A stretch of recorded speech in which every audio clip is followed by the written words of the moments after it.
All right, Globy, just one more cut should do it. Here we go, and ta-da! It's a snowflake.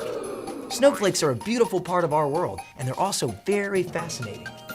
One place that's no stranger to snow is Lake Placid, New York. Once a year, NASA Goddard Space Flight Center co-hosts a program called The History of Winter. It's there that students and teachers can study, you guessed it, snow. Let's visit some experts there and find out why NASA has such an interest in the science of snow. So the idea was that the students would truly become engaged in scientific research. It wouldn't be a word problem in a book. It'd be something they would literally be outside looking at something they could analyze, something they could study. They'd have to dress, they'd have to prepare for the elements. When students look at a snowflake, because of what they've learned, what we've learned about the structure and everything that goes into forming a snowflake as it's falling from the sky and the different changes that it goes through, that a snowflake represents a history of what happened in that snowflake on the way down. So if I stare at a snowflake and find out exactly what it's been through, you could call me a snow detective. But what causes snow, and where does it come from? Snow is not rain that freezes on the way down. That's how we wound up with sleet. Snow is basically something that forms directly from water vapor in the air. The cloud conditions first of all have to be cold enough, and then you need a little bit of dust to nucleate a little tiny ice crystal.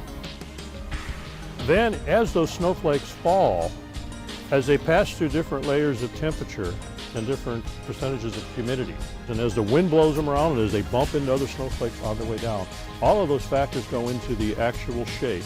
And you wind up getting more of the star-like pattern that we're familiar with. Looking at a snowflake really does tell so much about its history as it's falling. So if no two snowflakes are alike, then what are the different types of snowflakes? That is what the students are most interested in. And they see there's such a wide variety. And most snowflakes, or many snowflakes, don't look at all like what most people think of it in terms of a snowflake. Some of them look like bullets. They literally have a pointy end, and when you walk into a driving snowstorm and it's hitting your face and it kind of stings, and you look at the shape of those crystals, well, that makes sense. Or they look like hourglasses, what we call hollow columns, or cap columns, which almost look like spools of thread. And they're such a wide variety, but they're still all ice crystals. At the History of Winter event, teachers and students look at the shape of snowflakes, then record the weather conditions. They're building a huge database of crystals and weather conditions to discover connections. But why do all this research?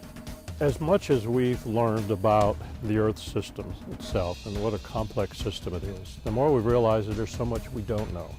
And as we learn more about something as simple as a snowflake and the conditions that take to form a snowflake, it helps all of us have a better understanding of the way the atmosphere works. Hopefully we will learn more about the conditions that change and affect climate. Who knew you could learn so much from something as small as a snowflake? I think I'm gonna go outside and be a snow detective too. Come on, Globy. You can be a snowflake detective too. Just go to the History of Winter website and download the forms.